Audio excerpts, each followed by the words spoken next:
नमस्कार दोस्तों, मैं कमलेश फाइटर हाजिर हूं लेकर के आज चैन एक्सप्रेस की क्राइम एक्सप्रेस में एक ऐसे बिजनेसमैन की खबर जो बिजनेसमैन होने के साथ साथ एक शातिर दिमाग इंसान भी है और उस इंसान ने एक महिला की जिंदगी बर्बाद कर डाली है।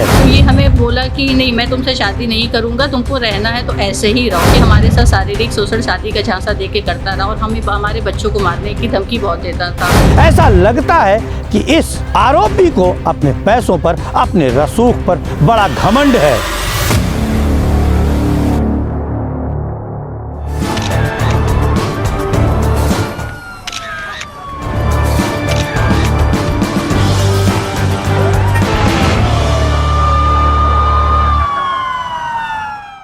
कानपुर नगर के थाना जाजमऊ क्षेत्र में रहने वाली एक महिला का आरोप है एक बिजनेसमैन पर कि इस बिजनेसमैन ने उसकी हंसती खेलती दुनिया उजाड़ दी, उसे शादी का झांसा दिया।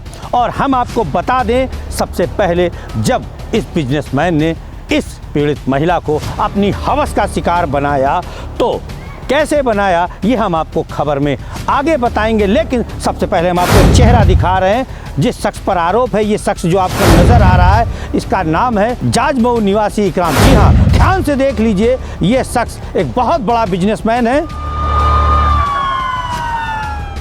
ये बिजनेसमैन महिलाओं को सिर्फ और सिर्फ अपनी हवस का शिकार बनाता है। यह आरोप हमारा नहीं है, ये आरोप है एक पीड़ित महिला का, जिसे हम इस खबर में आगे दिखाएंगे। और हम आपको बता दें, ऐसा लगता है कि इस आरोपी को अपने पैसों पर, अपने रसूख पर बड़ा घमंड है। अब हम कहानी में आगे बढ़ते हैं। हम आपको बता दें, कानपुर नगर के थाना जाजमऊ क्षेत्र में रहने वाली एक महिला जिसका हंसता खेलता परिवार था, उसका पति था, उसके बच्चे थे।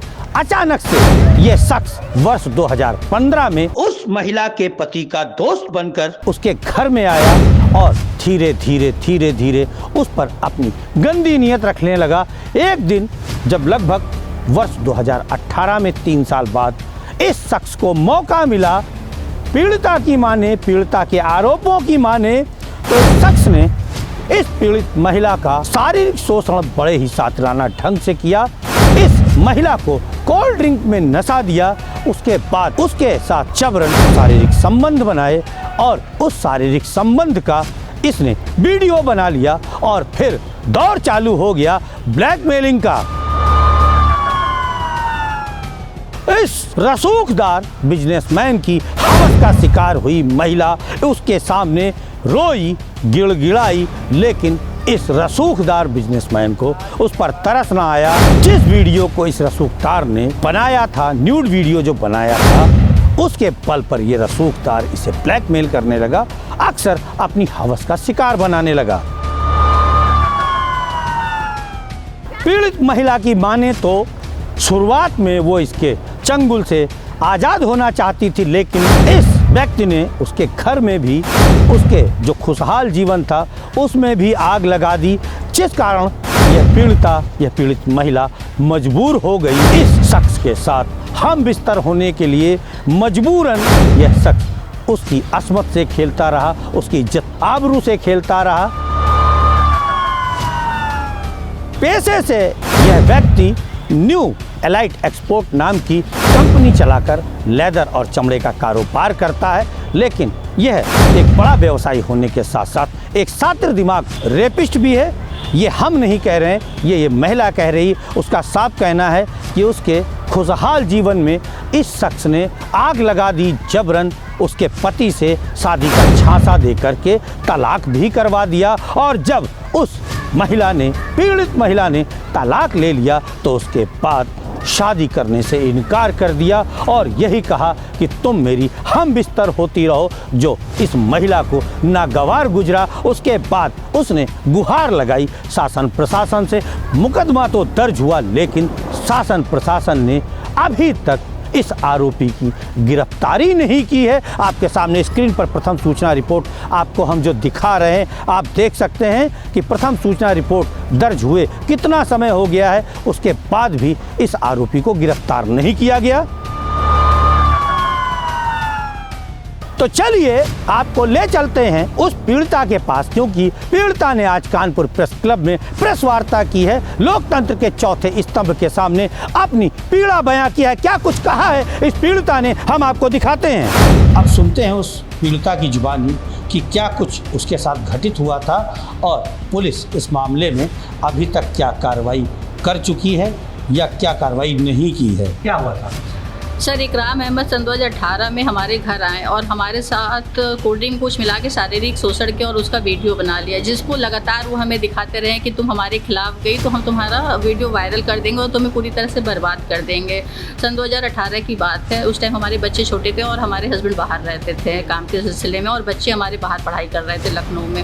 उसके बाद ये लगातार मेरे ऊपर प्रेशर देता रहा कि तुम अपने हस्बैंड से तलाक ले लो, मुझे तुमसे शादी करनी है, ऐसे झांसा देता रहा और मेरे इच्छा के विरुद्ध मेरा शारीरिक शोषण करता रहा।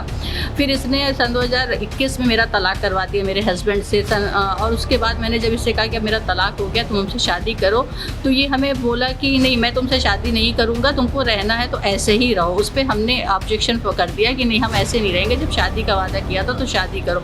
और शादी नहीं करने के बाद शादी का वादा करके मुझे दिल्ली भी लेके गया, बाहर भी लेके गया इंडिया से, ये कह के कि हम तुमसे शादी करेंगे, बट उसने शादी नहीं की। लास्ट इसने हमसे बोला हम तुमसे शादी नहीं करेंगे, तुम ऐसे ही रहो।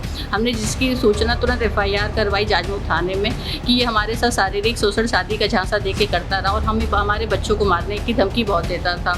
तो फिर हमने जाजमऊ थाने में कंप्लेन कराई, तो लेकिन उसकी कोई गिरफ्तारी नहीं हुई। फिर हम विवेचना से थोड़ा संतुष्ट हुए तो हमने कमिश्नर साहब के पास गुहार लगाई, जॉइंट कमिश्नर साहब के पास गए तो उन्होंने हमारी विवेचना कोतवाली में ट्रांसफ़र कर दी, जो कि अब यहाँ से हमारी सारी कार्रवाई हो रही क्राइम ब्रांच और कोतवाली से। उसके बाद हम मुख्यमंत्री से भी मिलने गए 14 अक्टूबर को, उनका भी आदेश आया, पुलिस आयुक्त को उन्होंने किया कि कार्रवाई, लेकिन 14 अक्टूबर से लेकर आज 13 नवंबर हो गया, अभी तक कोई कार्रवाई नहीं हुई। अब डेली पुलिस कमिश्नर साहब के पास भी जाते हैं, जॉइंट कमिश्नर साहब के पास भी जाते हैं कि हमारे लिए न्याय किया जाए। अब ये अपने इकराम अहमद बहुत बड़े बिजनेस हैं और उनका एक लेदर का बहुत बड़ा काम होता है जो कि जर्मनी अमेरिका में हो सकता है पैसे के बलबूते अभी तक छूटे हुए हैं, गिरफ्तारी नहीं हुई है।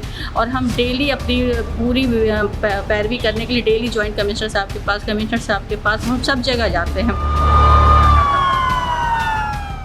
तो सुना आपने क्या कुछ कहा है पीड़िता ने। मैं ही पहुंचा था वहां पर, क्या कुछ कहा है वो मैंने आपको दिखाया है। लेकिन चौंकाने वाली बात एक और आपके सामने आ रही है। आपके सामने वो प्रेस नोट है जो उसने मीडिया को जारी किया है। ध्यान से देखिए, उसका कहना है कि इसकी मदद करने वाला और कोई नहीं, सपा विधायक इरफान सोलंकी है। जी हाँ, ध्यान से देखिए, बार बार आपको पत्र जो नजर आ रहा है उसमें साफ लिखा है इसकी मदद इरफान सोलंकी करते हैं। और कानपुर हिंसा का आरोपी मुख्तार बाबा भी इसका साथी था।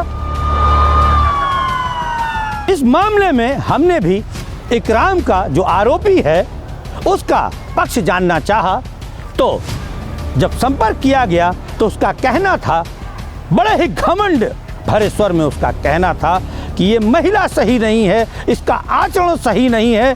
तो हम कहना चाहेंगे श्रीमान जी, अगर वो महिला सही नहीं है, उसका आचरण सही नहीं है, लेकिन आपने उसकी इच्छा के बगैर उसके साथ शारीरिक संबंध बनाए ही क्यों?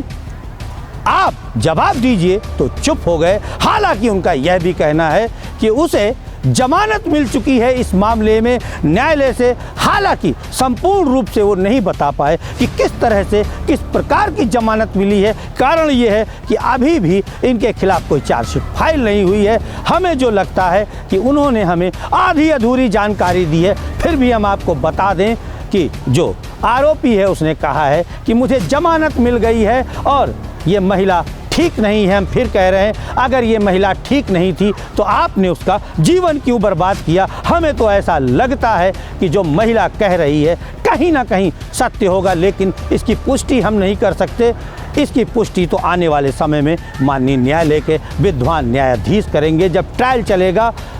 दोषी हैं कि नहीं दोषी हैं, निर्दोष हैं, यह निर्धारण करेगा हमारे देश का सर्वोच्च, जिसे हम न्यायालय कहते हैं, न्याय का मंदिर कहते हैं। लेकिन जिस तरह से, जिस प्रकार से इस शख्स ने हमसे बात की, हमसे पेश आया, हमें तो यही लगता है वाकई में इसे अपने रसूख का बड़ा घमंड है, अपने पैसों का बड़ा घमंड है। फिलहाल लेते हैं विदा, जल्द ही मिलेंगे नई खबर के साथ। तब तक के लिए नमस्कार।